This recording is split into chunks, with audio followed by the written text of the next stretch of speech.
We're live with another episode of BS Busters. Thank you for joining us. We're getting started a little bit early tonight because I'm pretty sure not everyone wants to sit here and wait for a long time. When the game is set, the match is set, everything's in a good place. Before I go any further, I'd like to have my panelists introduce themselves. Um, my name's Koshi Nito. Glad to be here on another one of these casts. Good to have you. Good to have you.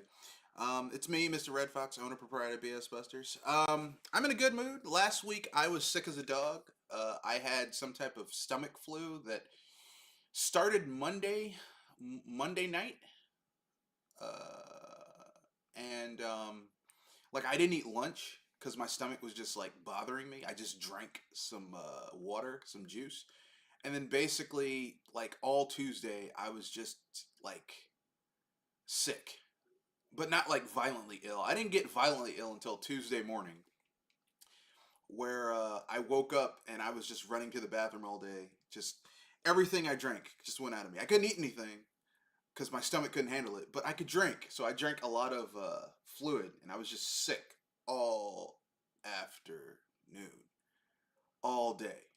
I stayed in bed, would get up, go to the bathroom, try to drink something, then run back to the bathroom because it was just I lost like 10 pounds of water weight.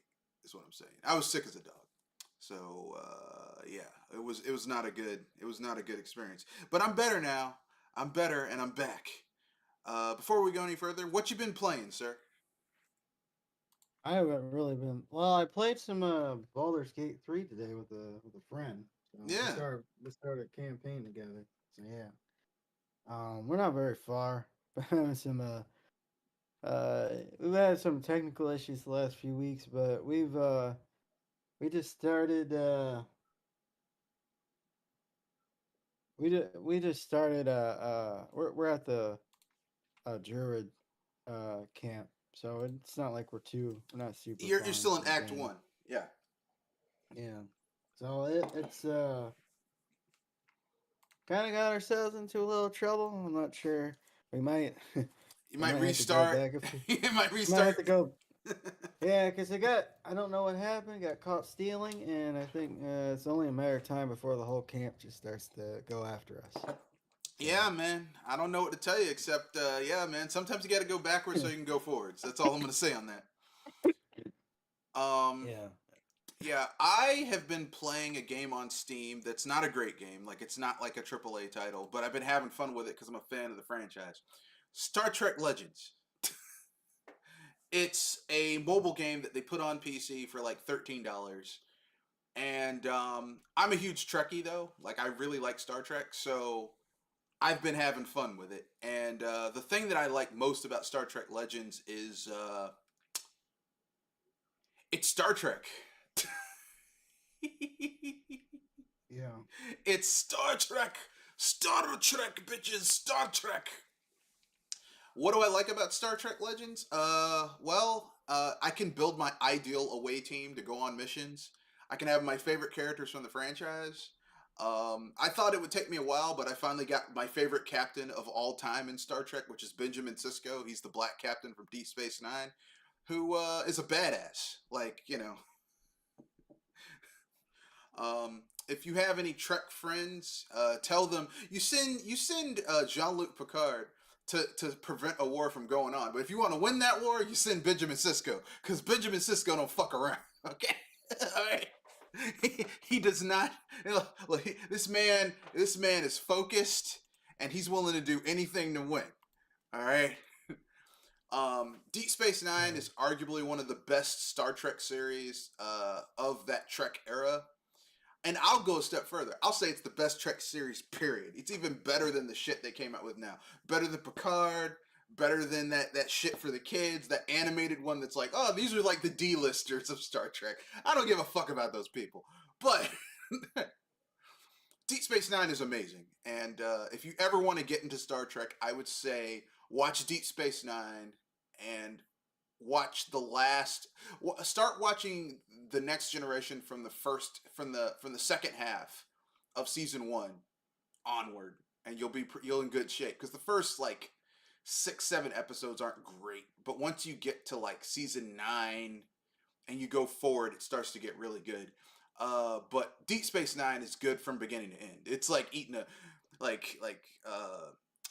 the next generation is like you're at a multi-course meal, and different parts of it, like the main parts are good, but there's different parts in the main parts that are like, I don't like that.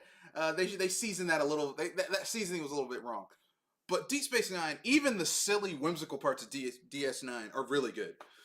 It has the superior writing of the two shows that were going at the time between DS9 and Voyager. But yeah, I was playing that. I listened to a friend of the channel,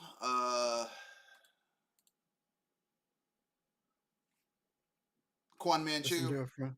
No, Yeah. Quan Manchu. And I've been playing my time at Sandrock. Haven't gotten that far because every time I get started, something pops up and keeps me from getting further. But I've been having fun with it. What I've been playing, but I'm like, it's all right. I'm not like, oh my god, this is the best shit ever. My life has changed. um,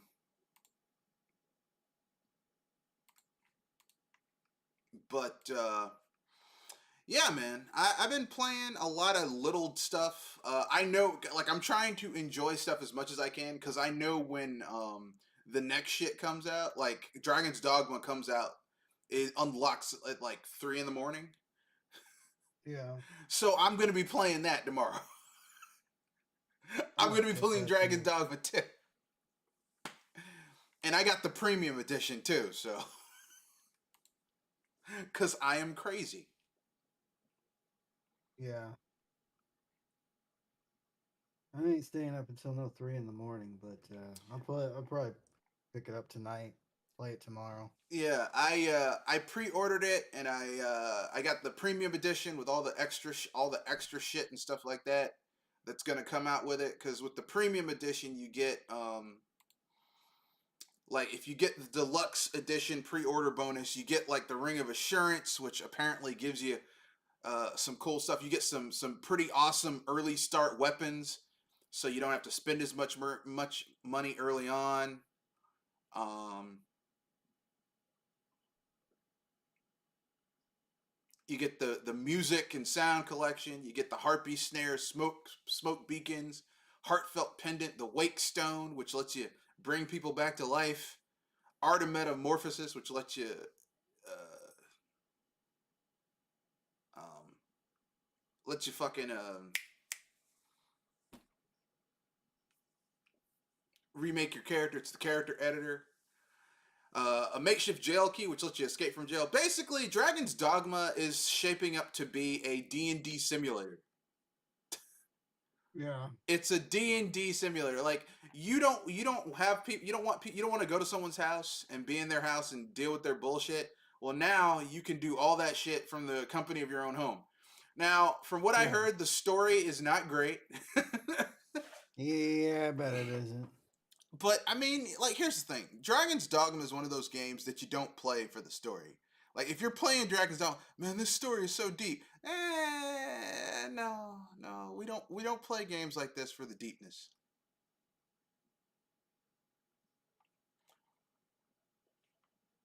You know, you play Dragon's Dogma, the first game, to basically it's a D&D simulator. You know, you're on this island and you walk around, you beat the shit out of monsters, you find treasure that you bring back and sell, and then you basically do X, Y, and Z and shit like that. That's what it's for. That's what it's there for. Um,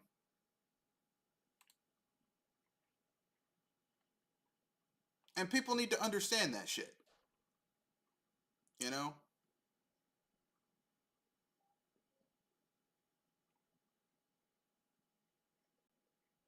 Yeah. Yeah, exactly. You Some know. games are not, even some RPGs isn't necessarily for the always about the story. Sometimes it's just about interaction. Sometimes it's more about these little stories spliced between the main quests. Yeah, I mean sometimes good Sometimes they'll story work. is there. Yeah. Sometimes a Yeah. good story is there and you have good gameplay. But most of the time, like, there are very few games I've played where I'm like, oh man, this story is so good and the gameplay is really good. Like most games that have a really good story, the gameplay is like doesn't really start to pick up until you get further in. And other games like I play that the story is kind of non-existent, but the gameplay is really good. So with RPGs kind of for me, if the gameplay isn't great but the story is good, I can roll with it. But if you have a game where the gameplay is trash and the story isn't good either, I'm like, I can't deal with this shit. I can't.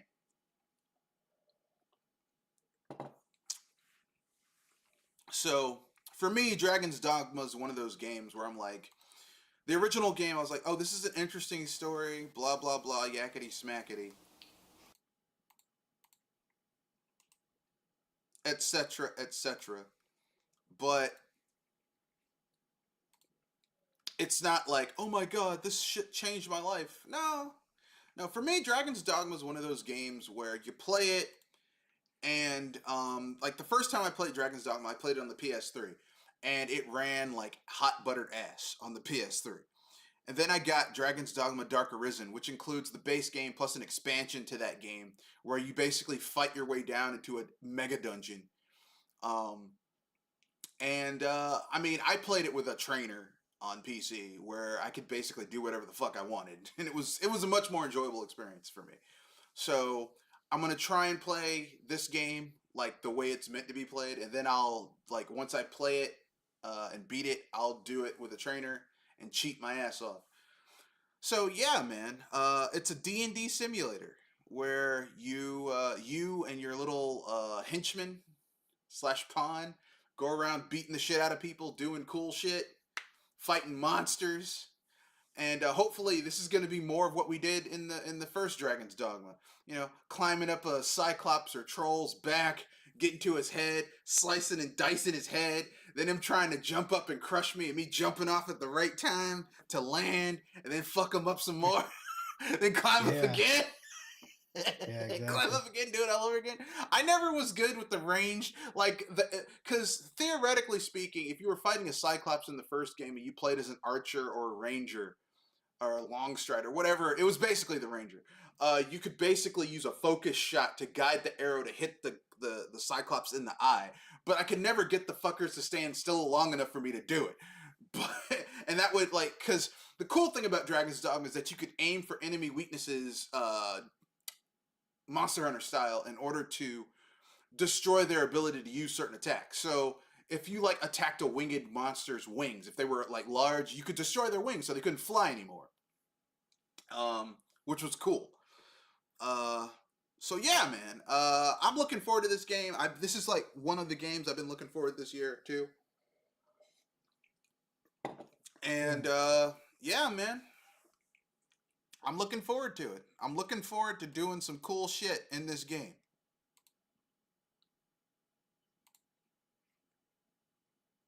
Yeah. Anyway, are there any games coming out in the reasonable future that you're like, man, when this shit comes out, I'm gonna lose my mind? Uh, I was hoping to get that other game, but I find out it's PS5 exclusive, so I'm just gonna have to What wait game? till it. Um, Rise of the forgot what Ronin? it's called. Rise of the Ronin. Yeah, I didn't know it was PS5 exclusive. So Yeah, but that game's not gonna sell that well. It'll come to PC probably before the end of this year, maybe the beginning of next year. And I'm yeah, guessing you're like me. We all have a lot of shit to play. I have exactly. a Yeah. huge backlog. If I don't get it immediately, I'm not gonna be, oh my god, I got nothing else to play. I got so much shit to play, it's not even funny. I'm going on vacation to California in April, from the 21st to, um, well, I'm actually leaving on the 24th, but it's gonna start from the 21st. I don't come back to the 1st of Oh my god, that's not. May. Yeah.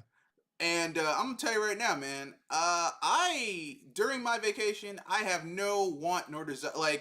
I'm gonna bring my gaming PC, so I'll be gaming on. I mean, either way, I'm gonna be gaming. But I just don't have the energy, man, to be like.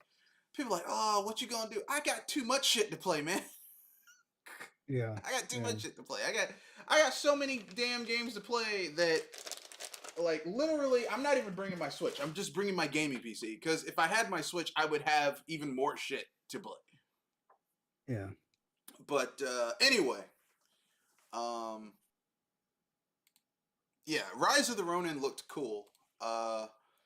And I'm just gonna wait till it hits PC, because I'm not gonna, you know, I have a PS5, but I want to play it on PC where I can get a trainer and cheat. Yeah. Because you know, I like cheating. It's fun.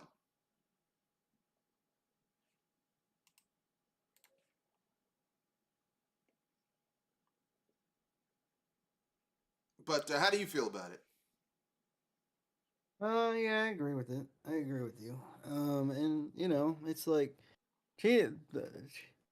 Yeah, cheating is fun, and I don't have time to spend 250 hours to learn a freaking game anymore. Just don't have that kind of time.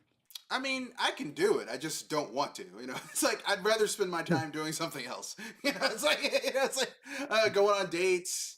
You know, watching movies, doing other things with my time than just some bullshit. Yeah, I mean, we have other hobbies, other things that we do aside from gaming. Yeah, So gaming yeah, is a big part of it's a big part of my recreational list about activities, but it's yeah, not the only part of my, like, I go to movies, I hang out with friends, I go on dates.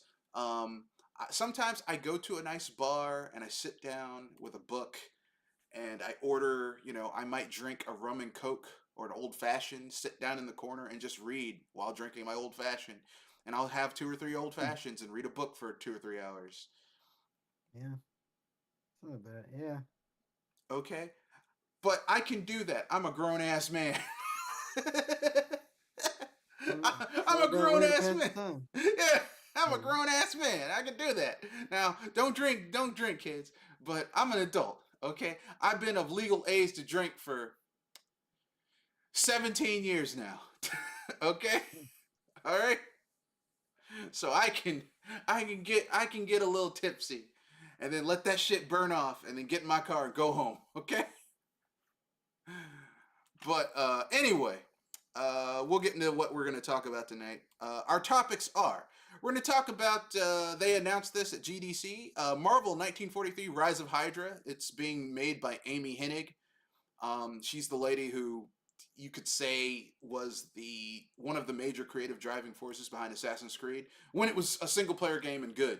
I had to add those oh, it's caveats. being it's being made by Amy Amy Hennig and her Hennig. studio, yeah, her new studio called Oh, it's Skydance. it should it should be interesting then. Yeah, She made like she was behind the Legacy of Kain, the first couple Uncharted before they kicked her off the third project, unfortunately. yeah, yeah, Um, I really liked Uncharted too. I mean, I know that series gets criticized for being a quick time event, and it pretty much is. But it was a fun.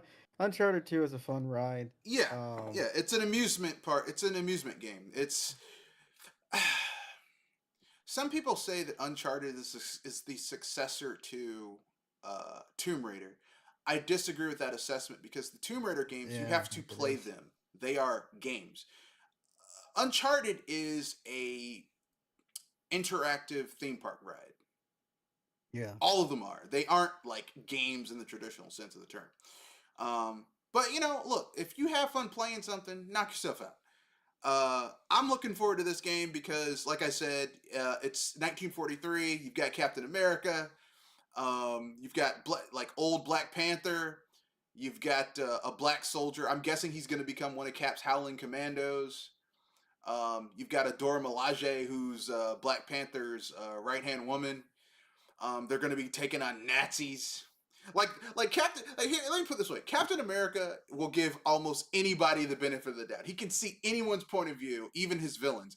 He has patience for everybody, but Nazis. Like Nazis, he's like, you have 5 seconds to surrender. It took me 3 seconds to say, oh, your time is up. Like he literally. No, he has no sympathy for Nazis. Murders the shit out of Nazis, and I'm okay with that because fuck Nazis. But it seems like from the trailer that they showed for this game, it looks like you'll play as all four characters in the game, and each one will have different gameplay styles. It looks like Black Panther will be like you're playing as Batman from Arkham games or Assassin's Creed. You know, stealthy, jumping on, pouncing on people, fucking them up. It seems like the Howling Commando will probably be your gunner. The Dora Milaje will be like your melee. Get in there with one of those gaffy stick things they got. And Captain America will be Captain America. You know, he's Cap. You know. um, Yeah, yeah, Obviously, because this is a team up game, we're gonna have to have Captain America and Black Panther initially when they first meet not be friends probably because Captain America has a shield made out of vibranium. You don't deserve the vibranium shield. It's like shut the fuck up. My yeah, issue, my issue with this is that as a Marvel Comics fan and a Black Panther fan, I realized that the first time Black Panther came into the scene, he was a villain. Like he literally tricked the Fantastic Four into coming to Wakanda, and he started hunting them, yeah. like Craven style hunting them. And I'm surprised at the end of that book they didn't have all four of the Fantastic Four beating the shit out of T'Challa, which is what really should have happened. I mean, even as a Black Panther fan, I'm like, if you kidnap me under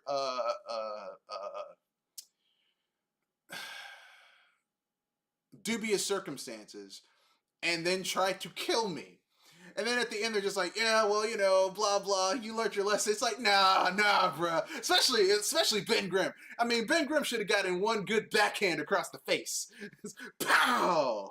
That's what I think of you, black boy. um, but you know, that would be inappropriate. But I'm like, yeah, I mean, you know, you kind of need an ass whooping. Um, so this is a different Black Panther. I think this is T'Challa's father. So, or maybe his grandfather. It's either his grandfather or his father. So this is going to be interesting. Obviously, they're going to work it out eventually because you know they got to take out Hydra, and Captain America still has his fucking shield. So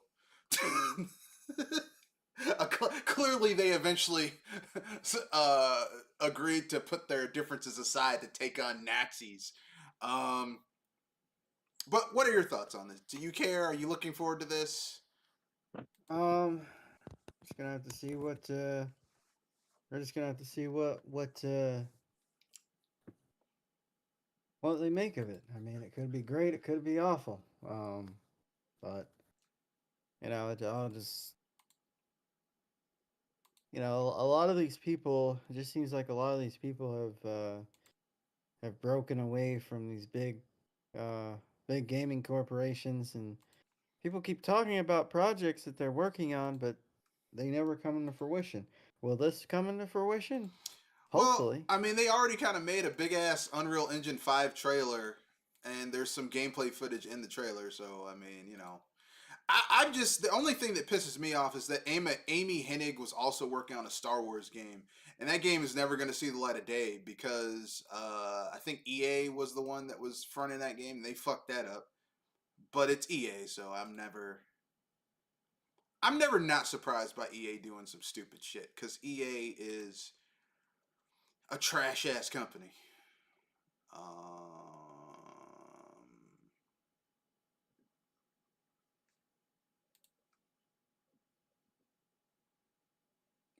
As we all know, you know, I dare someone to tell me that EA is not a trash ass company.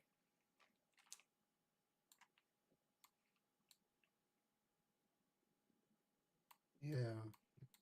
You know, actually, most of these large AAA companies are trash. You know, I've yet to see a large AAA company that is not trash these days. Yeah. Yeah. But hey, you know, I could be wrong. I'm probably not, but I could be. Make me a liar. So yeah, I'm looking forward to this. It's coming out 2025, so this game's probably been in development for like 3 or 4 years at this point. So at this point, they probably have build where they can play it from beginning to end, and it's just ironing out a lot of pathing bugs, probably some scripting bugs. Yeah. My only issue is it's an Unreal Engine 5, so I'm not a big fan of Unreal Engine. I know it's used in everything, but I'm not like, oh my god, it's the best. I'm not one of those people. Unreal is the best. I'm like, it depends on the developers. If you have a good developer, Unreal can be like any engine. Any engine can be used effectively if the people using it have good vision and good technical know-how. If they don't Yeah. have good vision and good technical know-how, then the game's going to be trash and the engine's going to be fucked up. Like Gamebryo, everyone's like Gamebryo engine, it's terrible. Creation engine, it's terrible. Well, I hate to break this to you, but Divinity Original Sin and its sequel, and probably Baldur's Gate 3, are all made in the Gamebryo engine, and those games are pretty good. So it just it just depends on do you have a studio who gives a fuck about making a good product, or are they going for speed over accuracy? Because I'd rather have accuracy over speed. Because if you basically just rush through things instead of taking your time and being methodical, then you have to go back and fix shit, which is why Bethesda's games are so goddamn buggy. Anyway, anything else you want to add before we move on to the next topic, sir? No, I'm good. All right, next topic. Sony has reportedly stopped making any more PSVR 2 headsets until it can sell them, and it also explains why it's eyeing up PC support. Yeah.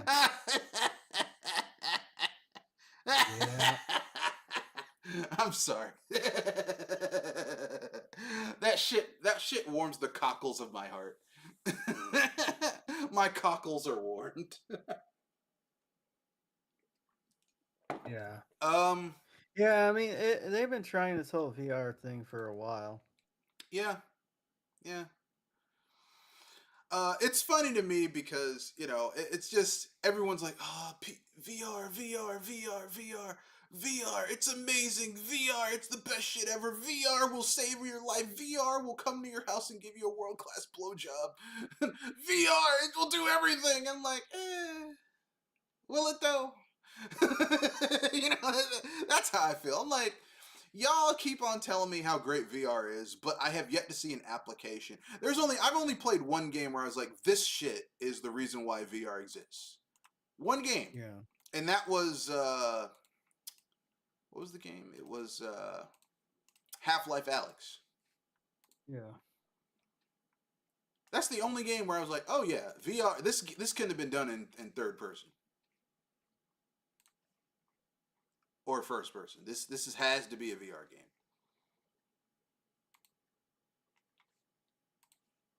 So when I hear people like, yeah, VR is the future, VR is what it's like people don't want to put shit on their face. Yeah. This shit is too expensive and people don't want it. So why are you doubling down on this? Yeah. I mean, they're fucking doubling, tripling, quadrupling down on this. And I'm like, why?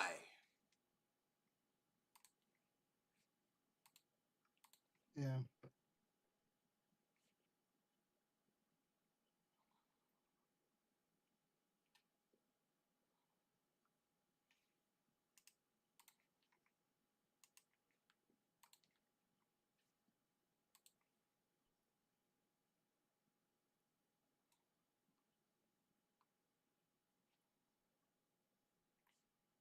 Yeah, exactly.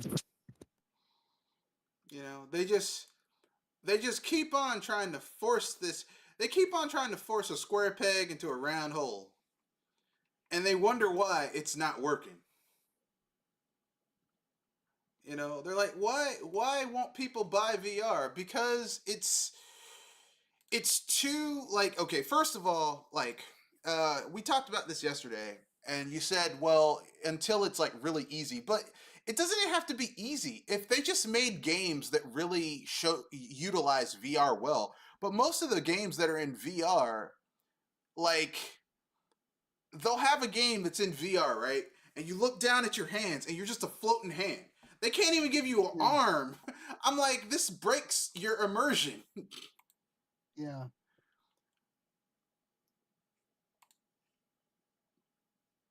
I just don't like the how disorienting it feels. Like it just I don't know, something about it just didn't feel right to me. Like looking into learning the you know looking into the synthetic world or whatever. I can see why some people like it, but I don't know, it just it would have to be something you would have to spend a lot of time with. But the problem is they don't have a lot of content that warrants spending a lot of time with VR to get used to it. Yeah, there's no compelling games. If you had a game that really showcased why you should have this, people wouldn't say shit about VR. You know, it's like when I remember when the Wii came out. Everyone's like, "Oh man, fuck the Wii. The Wii is trash." You know, blah blah blah, yakety smackety, right?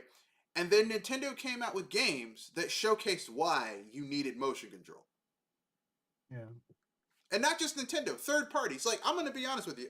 One of my favorite games on my Wii is Trauma Center, right? Trauma Center is one of my favorite games, and Trauma Center is a game where you use the Wiimote in order to basically perform virtual surgery on patients, and it's amazing. It's simple motion controls, but it works. It fucking works. And I couldn't imagine playing that game. Yeah, I know Trauma Center was also on a version of that game was also on the DS with the stylus. But you need but that's still a form of motion control. You need some form of motion control to play that type of game. It doesn't work if you don't have motion control. Um like my favorite version of Twilight Princess has motion control.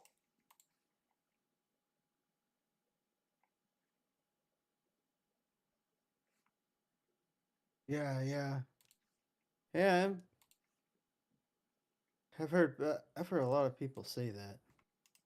You know, I don't really like the They barely GameCube wrote version of motion control. I really of Twilight Princess. I prefer the yeah. this the I prefer the other version of it. Yeah.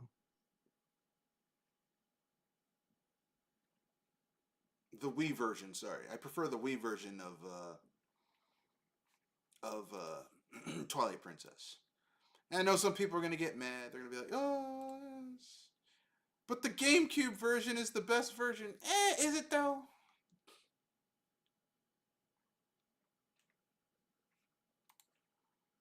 Yeah. It just depends how you prefer playing that game. Yeah.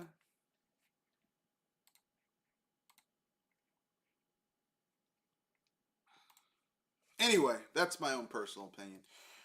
Uh, where we? But back to VR. Yeah. So Sony VR has just they cannot. They made all these VR goggles and they can't sell them. I would not get the PSVR because I don't like strapping shit to my face. I already wear glasses. I don't need more shit on my face. But I don't know what to say, man. You got any thoughts on it? You care? Don't give a shit? Nah, all I know is that this whole VR thing. It's time to give it up. I don't know who's gonna reinvent the wheel, who's gonna get it right. So far nobody seems to have gotten it right, or those who have gotten close have priced most people out of the market. So it is what it is for VR. Try it, give it the old college try next time, I guess. I Spend mean, another $8 billion. I think they could turn it around once again. Like, there's two ways to sell a product: either have content that makes it compelling. So VR can be expensive if you have compelling content for it. Like VCRs when they first came out were expensive. They were like 3 grand, adjusted for Yeah. inflation. But people still bought them because the lure of being able to record whatever the fuck you wanted off of television and your shows was more important than the price.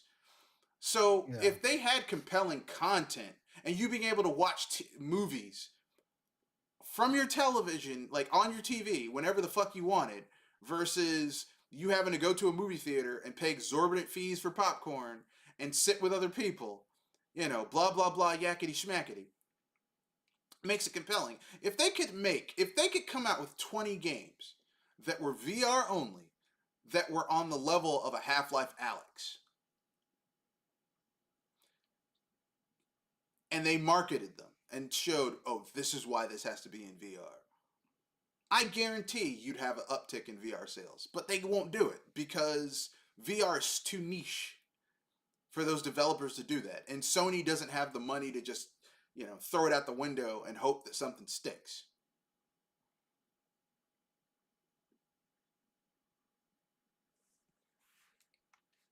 But enough about that. Let's move on to the next topic. Starfield's lead quest designer. Ha ha ha ha ha ha ha ha.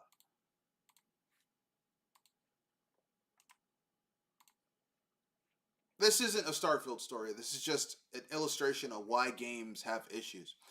So, Starfield's lead quest designer had absolutely no time and had to hit the panic button so the game would have a satisfying final quest. Spoiler, it doesn't. Starfield may have over 1,000 planets, but the ending of the game's main quest, mild spoilers incoming, involves just a single one, Masada 3. First, there's a big space battle while orbiting the planet. Then you have to fight your way through dozens of enemies on the surface and the underground, culminating in a final battle that sees you bouncing around different dimensions to locations you visited earlier in the game. The creation of this lengthy final quest was all very last minute, according to former Starfield lead quest designer Will Shin. It only came together out of necessity and urgency. Quotes. At the GDC in San Francisco on Tuesday, Shin and former Fallout 76 lead level designer Daryl Brigner gave a joint talk about the importance of collaboration when it comes to level and quest design. The two developers worked together for nearly 15 years on Bethesda RPGs like Skyrim, Fallout 4, and Fallout 76, all of which have shitty quests. So look, bros, don't break your back, don't break your arm, pat yourselves on the back. Both have since left the company. Shin is now lead content designer for Something Wicked Games, and Brigner is world director for Soft Reigns, both new studios created by industry veterans. During the talk, Shin and Brigner discussed the design of a couple of memorable quests from Skyrim and Fallout 4, like House of Horrors, where the player investigates a haunted house. It's an alright quest. And The Last Voyage of the USS Constitution, where robots enlist the player to return an 18th century naval frigate to the sea. Okay, that's actually a really interesting quest. The problem is that it's a one-off, and it doesn't lead anywhere. Near the end of the talk, Shin spoke about the final quest of Starfield, specifically what it was lacking. We were finally at a state in the project where we could play through the whole game, and it became very clear that we were missing the large final location that was going to tie the story together and have a satisfying action-filled payoff. Shin said, I was both implementing the main quest and leading the quest design team, so I had absolutely no time. The entire quest design team was already overbooked. Part of the issue, Shin said, was the sheer size of the team working on Starfield. Skyrim's development team was around 100 people, which made the collaboration between different departments easier. The team size grew to about 150 for Fallout 4, 350 for Fallout 76, and 500 plus for Starfield. That's not just Bethesda Game Studios, but outside developers like Machine Games, Nobody Studios, Arcane, Snowden, and The Forge Interactive. According to Shin and Brigner, the sheer number of people working on a game across different studios can cause problems. It's more difficult than ever to know who does what, who we're supposed to report to. Brigner said, a fractured team can also create a silo effect, where every department is scrambling for resources and saying no to collaboration requests, said Shin. This can lead to the inadvertent consequence of favoring the department over the needs of the game, as well as slowing even basic collaboration between departments to a crawl. Every request now has to go through all the producers because we need to check all of the contingent work. Shin said, asking for something as simple as a chair wasn't so simple. Do you need animations for it? Do you need sound effects for it? How much does that add to the schedule? Can it not fit because one of those teams does not have the time?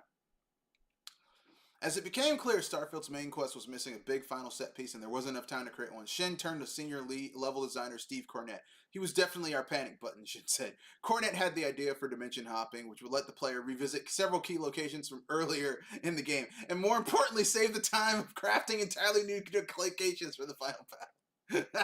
When facing approaching deadlines, desperation can break departments out of their silos and get them collaborating again. But it shouldn't work that way. You don't need to wait for an emergency in order to do this. Clear, consistent project level goals and communication will keep everyone focused on what they need to focus on. As for the final quest itself, when I played it for the first time, I didn't come away with the feeling that it had been a last minute scramble, though there are a few things about it I didn't like. The mercs you fight on the surface feel a little out of the place when there are already so many Starborn duplicates running around. And to then immediately battle more Starborn, this time with robots, feels repetitive. The dimension hopping was fun, but the final battle against duplicate Constellation members probably would have been enough without the earlier two skirmishes. I also appreciate that you can talk your way out of fighting the final Starborn. Not only is that a traditional Bethesda solution, but by that point I was told to just stop shooting and just get to the end. Okay, so what do I have to say about that? You wanna dive in first, or shall I? Go ahead, you dive in first. All right. Here are my thoughts. I think that them saying that it's all about clear direction and people need to have communication. Really, what you need is good direction. You need someone who has a clear vision of, okay, this is the premise of our game. This is the starting point. We want to get to this end point. Fill in the blanks. Yeah. Like, you should have a map before the game, before you start writing any code for a game. You should have, especially for a story-driven game, which an RPG is a story-driven game. Okay, you're going on a quest, starting from point A and you're ending at point B and C and D. Like, there's an end point to this shit. You need to have a general overview of what your character's journey, what the starting part of your character's journey is, and what the end point is, and then you start filling the blanks between what they're going to do in the middle. All right. Only in gaming does it seem that they'll start working on shit and not have a clear, concise vision for where they want the end point is. Yeah, it's like when you're writing a song or you're making a song. You know, you want to start with you typically want to start with a simple rhythm, and then build on top of that particular simple rhythm, thus making the rhythm more complex or more intricate. But these people seem to just like we'll just start with a complicated melodic uh, a melodic string of notes and not really have any clear direction in where the project is going. Just like, I'm like, these people. And here's the thing. I'm gonna tell you right now, Starfield is one of the better games that have, like, I think it's better than Fallout 76. I think it's better than Fallout 4. Yeah. On a technical level, it is a better game. The companions aren't as well designed as Fallout. Like, Nick Valentine is a really good companion in Fallout 4. That's the only good companion you have in Fallout 4. Everyone else is trash. Preston Garvey needs to be taken out back and shot in the head. Yeah. I got a settlement that needs your help. Shut the fuck up, Preston. and the girl who's a reporter is just fucking annoying. Really, I'm gonna be honest with you.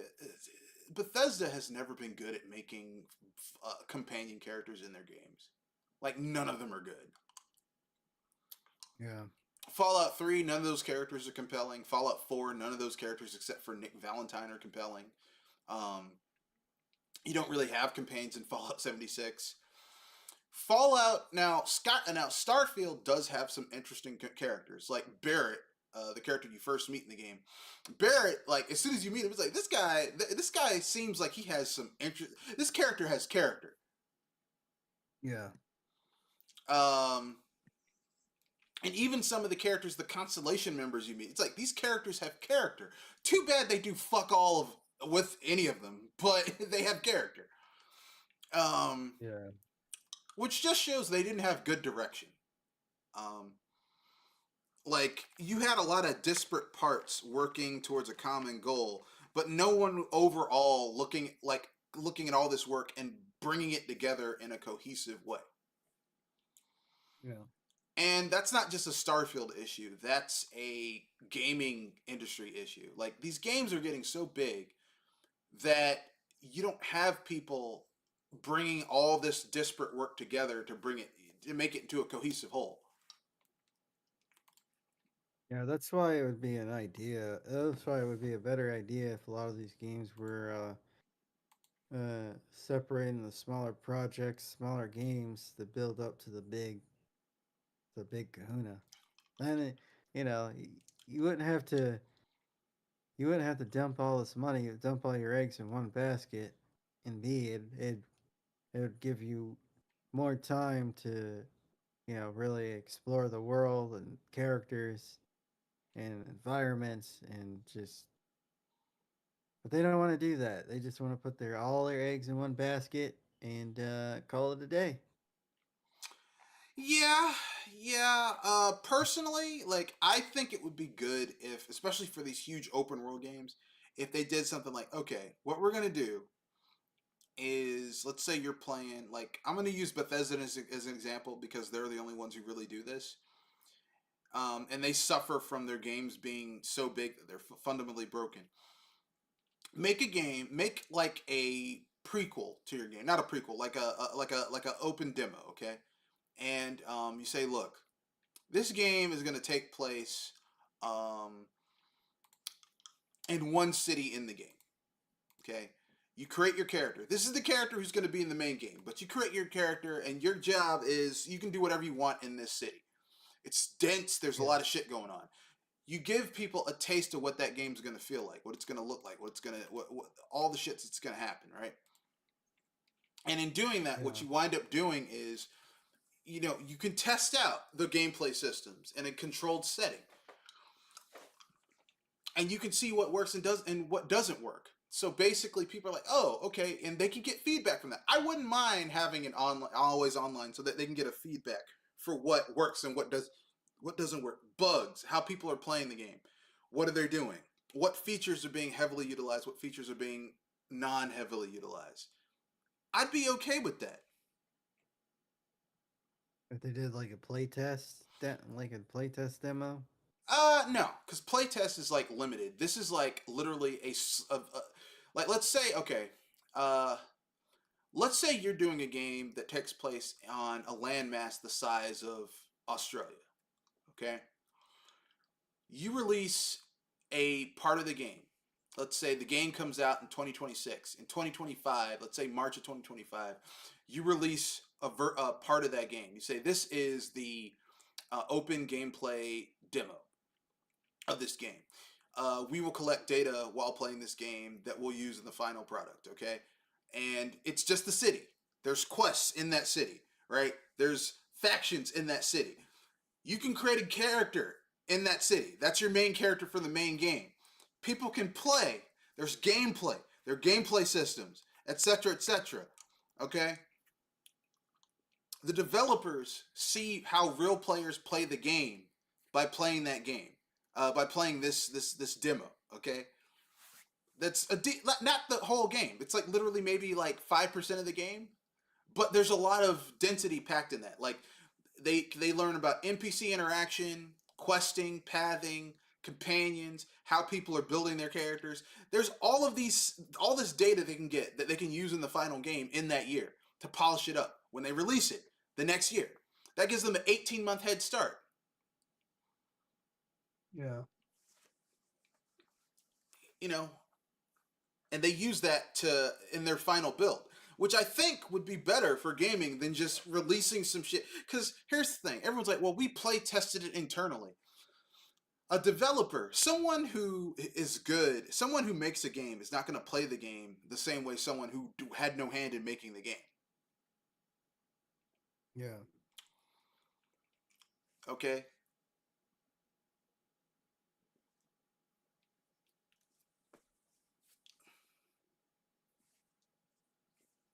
someone who's good at cooking is not going to cook the way someone who has no fucking concept of how to cook. yeah, So you can't use someone who's good at something as the baseline for whether or not that's acceptable. That's how you got games back in the day where they're like, "Oh, this is normal," and normal was way too goddamn hard because the developers, the people who made the game, were the ones who were playtesting it. They were already really good at making the game because they made it, at playing the game because they made it. They knew all the tricks, typically speaking. Anyway, um, anything you want to add before we move on to the next topic? There was so much. I mean, you might make an argument that it's also the engine, but I don't even think it's just the. I don't even think it's just the engine. No. I just think it's just the fact that they don't they don't give these games enough time.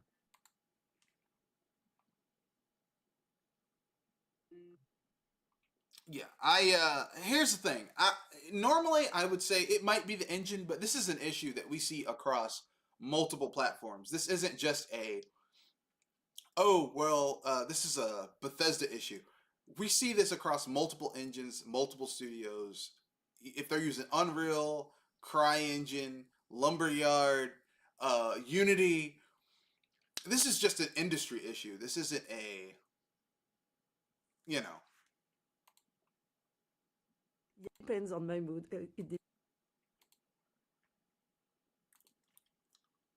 this is an industry issue, not a gaming engine issue. Breaking news: Shin Megami Tensei 5 is coming to the PC, and it was originally slated for June 21st. Nope, June 14th. Oh, they moved it up. They moved it up. Well, I'll definitely be getting that, cheating my ass off on that game. Yeah, yeah. So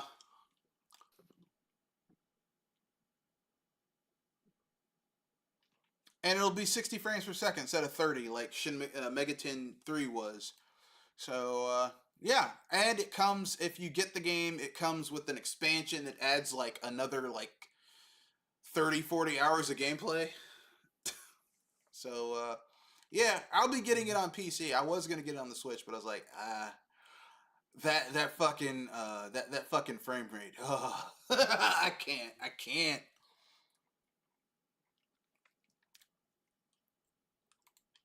I mean, it. I know it's an art. You know, a real.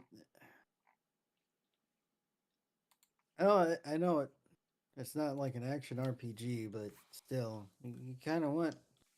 Look, high frame rates make a game look nicer. I know people get all upset when you say that, but you kind of want your games to look nice. I No, don't know what to tell it's not. No, it's tell not. people. Not look nice, but just feel nice while playing it. Like I don't want to Yeah, play a that too. game where it looks like Yeah. my character is teleporting because they're skipping frames. Yeah, that's a better way of saying it. Like, it makes your games feel nicer when you're walking, when you're interacting. Yeah, Whether you're interacting in the media system or you're interacting in the world, I mean, it just yeah, makes your game feel nicer. yeah. And the Switch was struggling to run that game. A game, by the way, that felt like it was a 3DS game. But let's just get that out the way. You know, it's not, this game wasn't really pushing boundaries or anything like that, and it still ran like shit. So whatever. Yeah. That game's also a testament of why certain people probably shouldn't review certain games, because I think it was an IGN review that completely demolished this game because it essentially wasn't like Persona.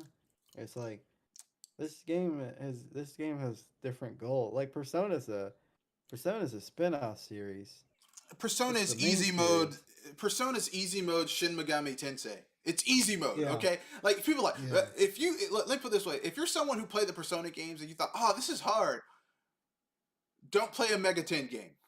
The daddy of the Persona series, the mainline series, because Shin Megami Tensei is one of those games that even if you grind, it's not going to help you. Yeah. Like, if you want to be powerful in Shin Megami Tensei games, you have to learn how to recruit demons, fuse them together, and it's all about your party of demons. Okay? Yeah. If you aren't, and not only that, but that's just the first step. And if you want to get really good, you have to learn about inheritances, when the red moons are up, so you can get special super demons that have new special abilities. Like, you really have to know that fusion series dual fusion, tri-fusion, special fusions. You got to know all that shit. If you don't, Yeah. well, That's you ain't it. gonna have a good time. Over. Yeah, yeah. You go. Look, Shin Megami Tensei is not for you. Go play something else. Yeah. All right. Now I've been playing this series a long time. Started with Mega 10 1 and 2 on the SNES. I played a port of it, or not a port. I played the Japanese version of it with a ROM hack on it, patch that patched it into English. And I'm gonna tell you right now, man. Actually, I played all three of those games. There's Shin Megami Tensei 1, Shin Megami Tensei 2. Then there's like a third game where it's like a what if scenario of what if your character had made different choices in Shin Megami Tensei 1 and the world turned out differently in 2. So it's like Atlas has always been doing this shit with the Mega 10 series. And it's, I mean, look, it's a very hardcore series. Right? Like your character sees people get murdered, eaten by demons. Like go watch some of those 80s like uh uh uh rated R anime where like it's like, oh, this is like Yu Yu Hakusho, and then the some high school girl turns into a demon and she eats, like her lower half splits and turns into a mouth and eats a dude. This is Shin Megami Tensei. It's shit like that. It's fucked up, man. So yeah, but yeah, I didn't want to play that on the Switch where it was like running like ass. So I was like, I'll wait until it comes out on PC where I can really kind of enjoy it. Yeah, that Nvidia leaks batting 1,000. Just absolutely batting 1,000. I really think it was internal information that got leaked from Nvidia at this That could point. be I the mean, it's case. pretty. I mean, it's pretty much confirmed because every game they had, it's like it eventually got announced. So All right.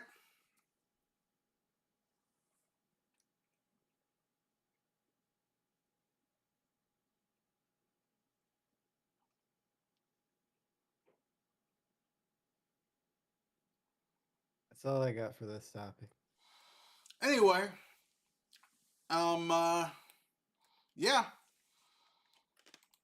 So yeah, that was breaking news. That wasn't really a topic. I was just like, oh, well, shit, that's interesting. Um, Uh, I was like, oh, well, shit, that's interesting. So, with that being said, we've reached that portion of the cast where we have free topic, aka hot takes. Do you have a hot take or a free topic? Something that you're like, you know what, this is bothering me in gaming or just general pop culture, and I need to announce this because I'm tired of holding it in. I need to let it out. Let go and let God. um,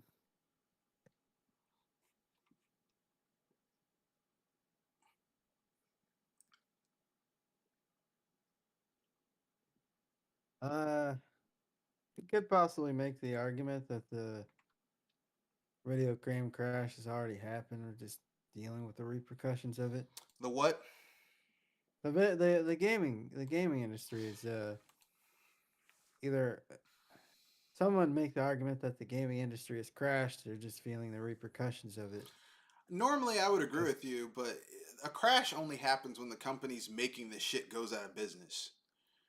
These uh, motherfuckers are still in business. They're just firing a lot of people. well, if anything, it seems like the boat is sinking, and everybody everybody's doing desperate things to stay afloat, re-releasing games, Yeah, making HD collections of games that came out 3 years ago. You know, all all all sorts of just desperate moves to keep themselves relevant. Mainly Sony, yeah, because like yeah. But what Sony have ain't they got been money doing? like What that. have they done?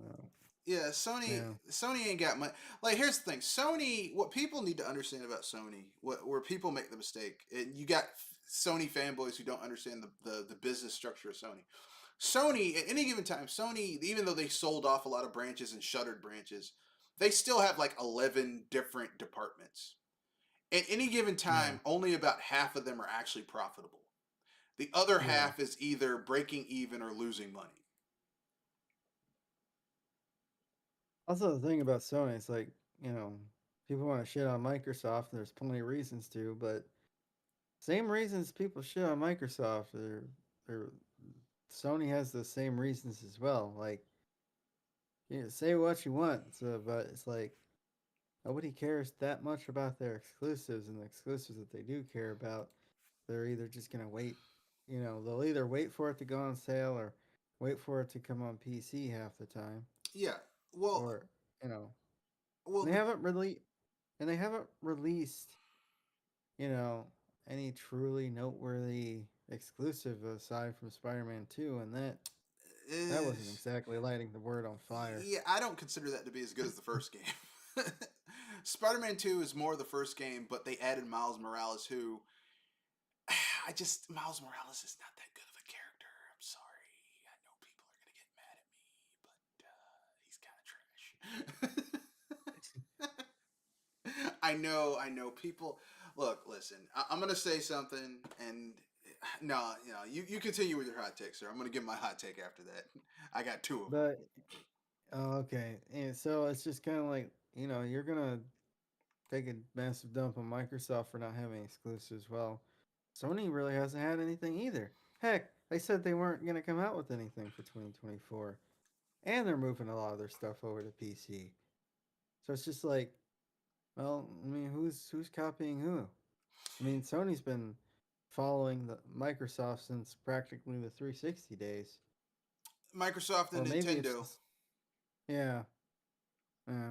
But yeah, it's just I'm it's just people, especially when it comes to Sony, we'll act like everything, They will hold water for Sony because they like Sony. You know, yeah, people have a what's the word I'm looking for? They have a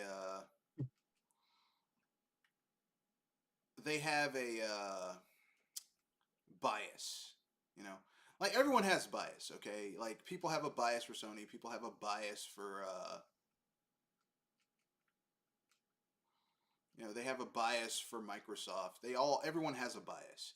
Okay, everyone has biases. However, you have to recognize your bias. All right, and not let that color. You have to recognize your bias and not let that color. Um, how you do what you do. Now the problem is that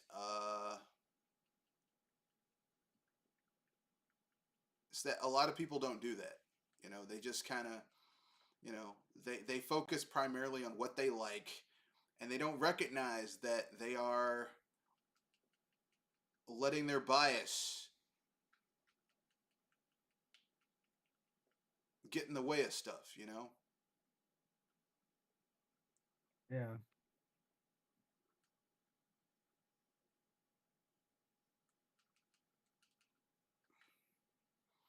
And like I said, everyone has bias. Okay, don't let anyone ever tell you that people don't have bias, because they do. yeah, All right. However, it's how you deal with that bias. Do you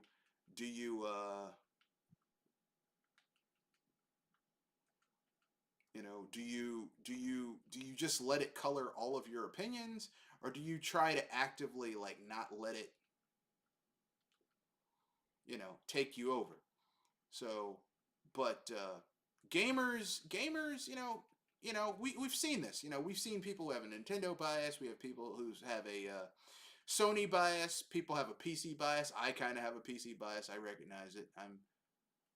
I'm a huge PC person. Yes, I am. I know. I know. It's wrong of me.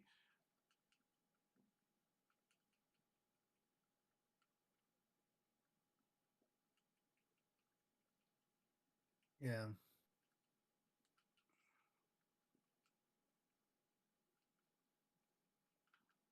Yeah, I mean, I get you prefer that's your preferred platform, that's your platform of choice, but I mean, but at some point, you can't get too you can't get too attached to the stuff. It's just a product at the end of the day. Like it's That's gonna. not true, man. Nintendo, man, Nintendo sent a fine woman to my house, and she made love to me until I was in a coma, man. So I always and forever have to completely just everything they do is perfect, and They are completely unimpeachable. And I'm being facetious, yeah, by the way, as you can yeah, tell. I know you're being, yeah. But We the know thing- people who are like that. We know people who are like, oh yeah, Nintendo live or die. I'm like, look, calm the fuck down, bruh. Or a person. the Switch, the PS5, the Xbox Series will end up in a Goodwill at some point. So you guys just need to Yeah, relax. people are gonna pawn that shit down. People are gonna pawn that shit, or give it to.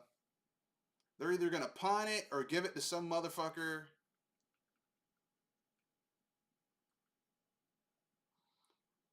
They're either gonna pawn that shit.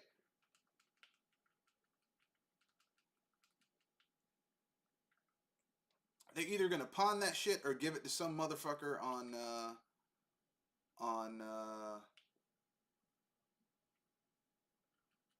On eBay or something.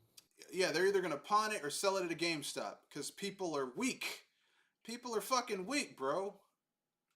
We deal with everyone these days is weak. Don't nobody has any type of people like, well, I sold my games. Why? Well, because some bullshit ass reason. Yeah. I need money. Well, gaming is an expensive hobby. So I'm going to tell you right now, if you don't have the money to afford your games, then you shouldn't be gaming in the first place. So your ass too damn broke. People are going to get mad when they hear that. People are going to curse me out.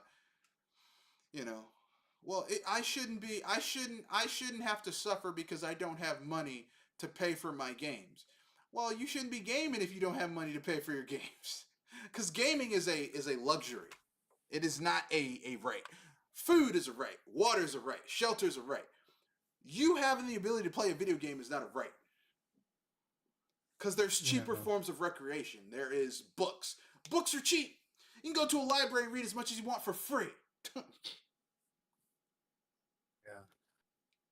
Hell, if you wanna fucking even recreation, movie recreation, you can go to a library. Do you know who has the largest amount of video rentals in America? Libraries? Correct. Libraries. People go to the library and they rent movies and they watch them because the libraries have free DVD things that they rent out to people. Actually, all you need is a library card. In some places, you don't even need a library card because it's got like a thing so you can't run out with it. And you sit down at a desk, you put your DVD in there, you watch it, and you put it back and you're done. You can do that. But video games is expensive. It's an expensive hobby, and if you can't afford that shit, then go do something. Go get a job. Yeah.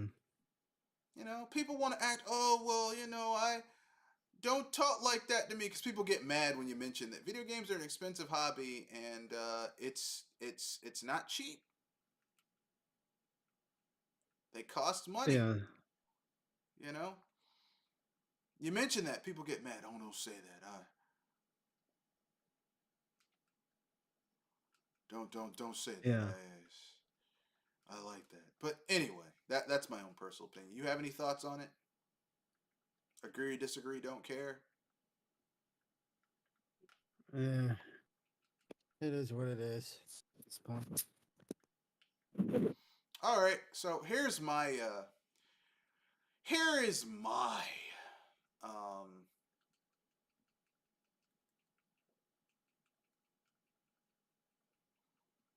what I like to call my rant, my unpopular opinion. My unpopular opinion is this: I am fucking tired of people talking about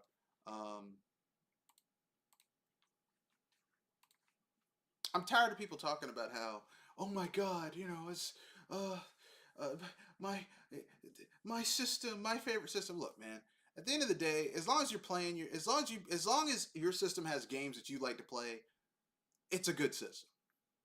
All right. Yeah. Just because someone doesn't like your shit doesn't mean it's bad. All right. But you should also acknowledge the flaws of every inherent system. Okay. Everything has inherent flaws. PC gaming is expensive. And I don't mean just like the actual PC itself. in order for your PC to run games at a certain specificity, um, that requires power. They are expensive to run a gaming PC. Yeah. Now I have solar panels on my house, so like the most power hungry part of my house is my basement. So I have the way it's set up is most of that power draw goes to my basement, and the other half, like 70%, goes to my basement, and the other 30 goes to my AC. And believe it or not, like during the summer months, like now that the sun is shining longer during the day, my electricity bill's like maybe $15 a month. Nice. But it's like ultimately there's pros and cons to everything. So I'm tired. I'm so fucking tired of gamers not understanding that all this shit has pros and cons, and there are flaws with everything. You know, I would say that Microsoft has Game Pass. Game Pass is a really good coup. Game Pass is fucking amazing. All right, the ability to play your old ass games, and their backwards compatibility is pretty good too. The ability to play these games like you did back in the day, that's pretty fucking good. Yeah.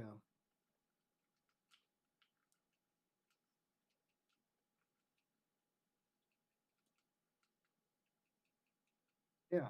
Yeah, and the thing is, it's I think the thing that really kind of bothered me. I think it was during 2020 is when they were Nvidia announced their new RTX series GPUs. Oh, the 3070, the 3080, only 500, 600, what was it, like 500, $800? Like, is it so cheap? And it's just kind of like you have to build a computer around it though.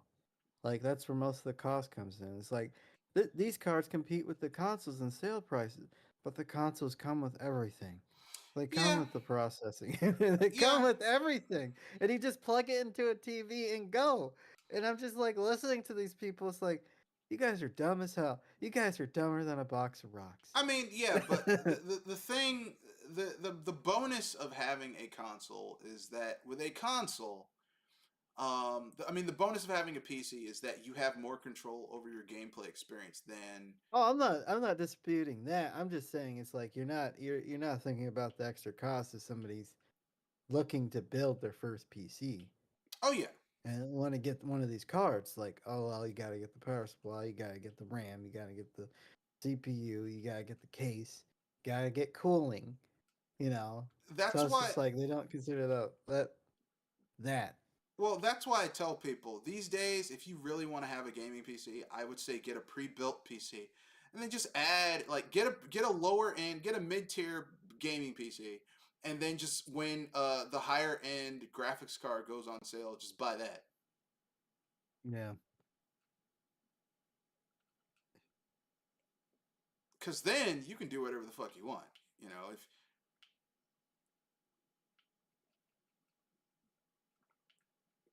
Yeah. cause then I mean if you have a higher end graphics card, you're gonna be fine anyway. Yeah. Because as long as you have a decent higher end graphics card, you're gonna be fine anyway.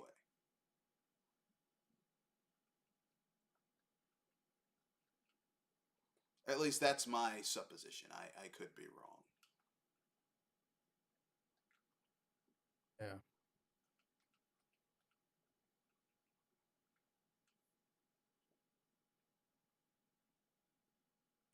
What the hell do I know? I'm just some guy. But yeah, man. That's my own personal opinion. I know some people will disagree. I think that the argument that Sony fanboys like to make, well, etc. etc. The PlayStation and the Pro and all that shit. Look, listen. No console is ever gonna be better than a dedicated gaming PC because my dedicated gaming PC has more exclusives because there's tons of games that are good that are PC exclusive, or the best way to play that game is only on PC. And I have way more control over how I play my games than you have playing your shit. Like, remember the big thing with the ninth gen consoles? Oh, there's dynamic mode and then there's performance mode. Your performance mode still is trash. Yeah. Okay? Which segues nicely into my second thing.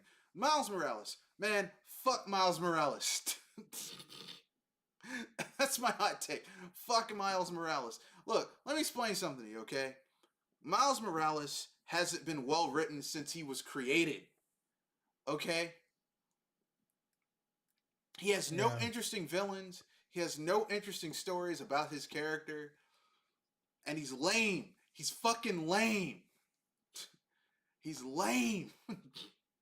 Alright? Yeah. Okay? You know, and I know it's unfair to compare Miles Morales to Peter Parker because Peter Parker came out in 66. And, you know, Spider-Man, you know, 66, 76, 86, 96, 2006, 2016. You know, Spider-Man's almost 60 years old at this point. No. Yeah, almost 60 years old, okay? It's almost a 60-year-old character. No, 70. Let me count that again. 76, it's 10 years. 86, 20. 96, 30. 2006, 40. 2016, 50. So he's almost 60 years old, okay? Spider-Man almost has 60 years of history to pull from for this character. Whereas Miles Morales came out in the aughts during the Ultimate Spider-Man run. They killed off Ultimate Peter Parker and made what's his name, Miles Morales, the new Spider-Man for that universe. Then when they destroyed the Ultimate line, they combined Miles Morales into the Spider-Man universe. And he's fucking lame. He doesn't have any interesting villains. They're like, well, they've got the Prowler. It's like, the Prowler is his uncle. And plus, the Prowler was a Spider-Man villain. What original character has come out of this fucking comic for this character that makes it... Like, the only reason people like Miles Morales is because he's a black guy. Yeah. And I'm saying this as a black person. I don't like characters just because they're black. They have to have something compelling about them. Black Panther's interesting because he's an interesting character. Like, there's cool shit that's gone. Like, his rivalry between him and Prince Namor is interesting. Okay? Like, Wakanda is this ancient civilization. And Atlantis is this ancient civilization. And they're at odds with each other. That's fucking interesting. There's nothing interesting that's been written about Miles Morales. Yeah. They just use him to fucking the only reason he's interesting is that they piggyback off of established canon with a more popular character. And I'm tired of it. I'm fucking tired of it. Either write some better stories for Miles Morales or get rid of him.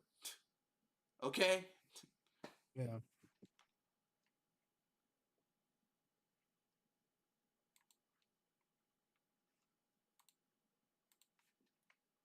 That was cruel of me. I shouldn't have said that. People are gonna get mad when they hear that. They'll be like, "Why would you say that? Don't you like Miles Morales?" Not particularly, no. It's not cruel. I mean, he's just a fictional character. You know, I'm not particularly. You know, I know he's a fictional character, but I mean, you know, he's also kind of lame.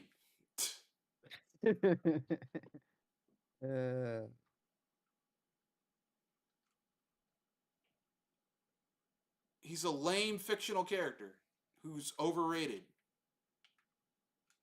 and I'm tired of him.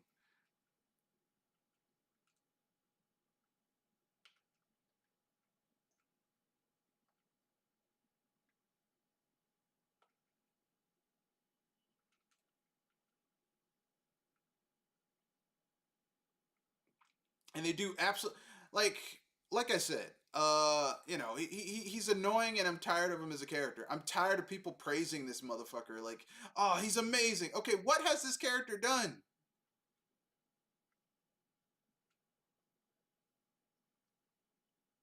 To make him so badass, because I haven't seen it. and I'm an OG Spider-Man fan. I know this character very well. So what has Miles Morales done where you're like, oh yeah, this guy's the guy, man? That shitty ass into the. That's why I'm glad Spider-Verse lost. Didn't get a fucking Oscar nomination. Fucking bullshit. I'm glad. I was so happy. I was like, yeah. Phil Lord's like, oh, this was a travesty. Oh, so you think you're better than Hayao Miyazaki? Wow. I know you didn't. I know you didn't. I didn't think your bullshit was better than Hayao Miyazaki. For real. It's like, yeah, shut the fuck up. That's what I thought. I was. Look, it warmed the cockles of my heart just a little bit. I'm not gonna lie. I was a little bit happy that they didn't get shit.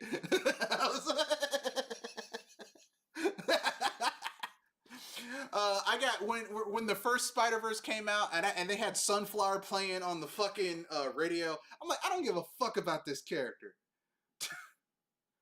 You know, that first movie, all they did was shit on Peter Parker. I'm like, fuck you. You wouldn't look. Miles Morales wouldn't exist without Peter Parker, and then you're gonna make a fucking movie where you spend most of the movie saying how terrible Peter Parker is. Fuck you. How dare you?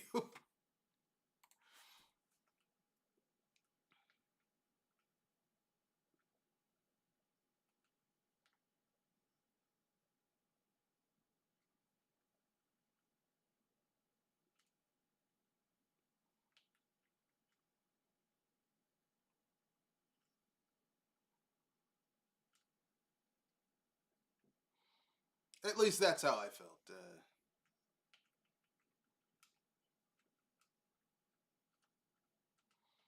You know, you can agree or disagree. It's the choice is yours. I don't. I don't really care. Like I've never gotten into those award shows. I've never gotten into award shows. Like I'm only gonna let a award show tell me what I shouldn't be into.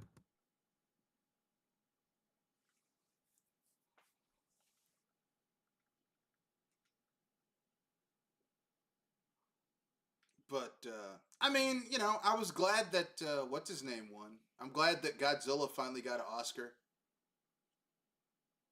Yeah. Yeah. Yeah, Godzilla -1 got an Oscar, which it deserved to get an Oscar for best special effects. Because how the fuck were they able to make that movie with those special effects on a budget of under 15 million, and yet they were Yeah. able to do it? Like they should have gotten an Oscar just for that. Like, hey, that's like someone making, oh, how'd you do those special effects? Oh, we just took some Crisco and some Saran wrap. What? That shit looked amazing. Yeah, I know, right? $15. It's a Saran wrap. Yeah.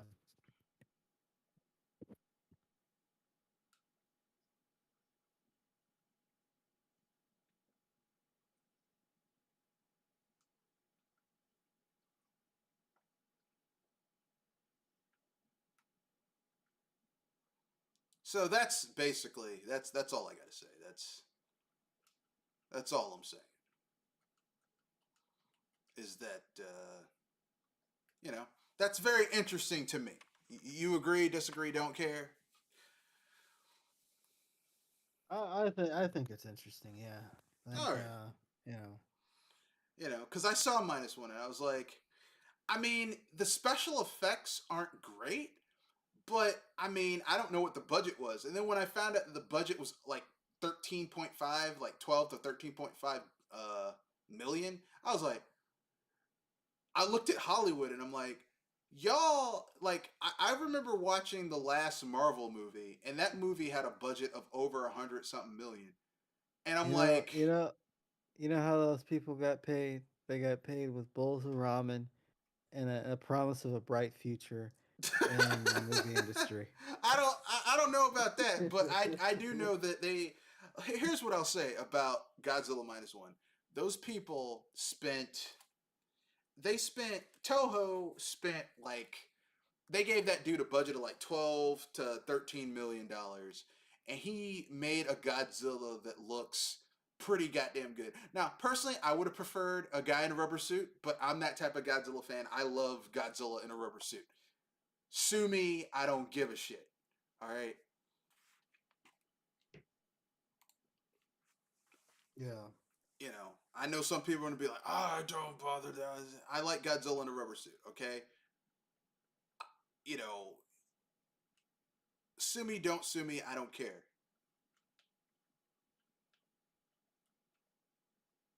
Yeah. Yeah.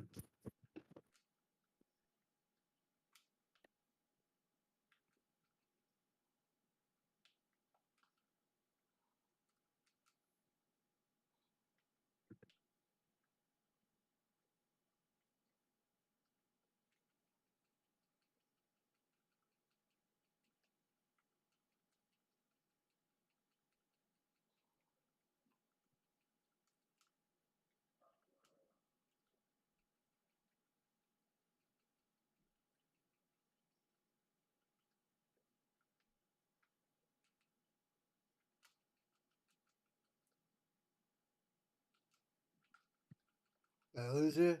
No, no. But that's my own personal thing. I just kind of feel that like people just kind of sort of get caught up in bullshit like that, and it bothers me. It bothers me that people get caught up in bullshit like that because you know.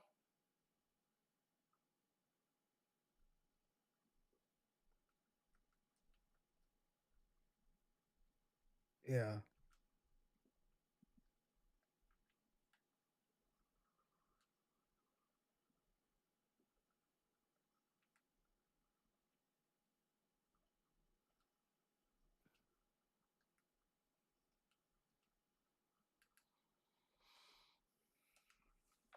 But yeah, yeah. So yeah, man.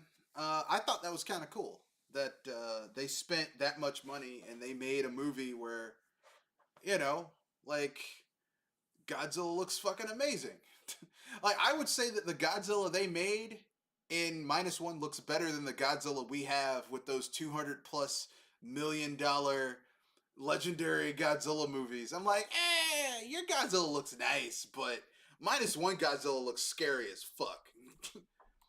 like, Yeah. like, like, there's a scene in that movie where he uses his atomic breath, and you see it, and you're like, oh shit, y'all done fucked up now. Y'all, look, I don't know what you did, but you done fucked up. Run away, bruh. Run as far away as you can.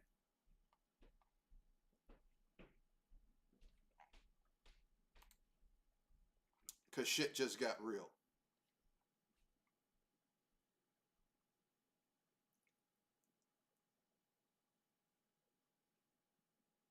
But hey, you know, that's my opinion. That's the end of the cast. Anything you want to pimp out before you wrap things up? Yeah, be on the lookout. Might start releasing music stuff. I might maybe start a SoundCloud, maybe start posting it on my channel. Not sure how I'm gonna do it, but also Project Console, 7:30 Eastern Standard Time, Tuesday nights. Hope to see you there. All right, that's the end of the cast. Rate, comment, share, subscribe, play your games, blah blah blah. You know the drill.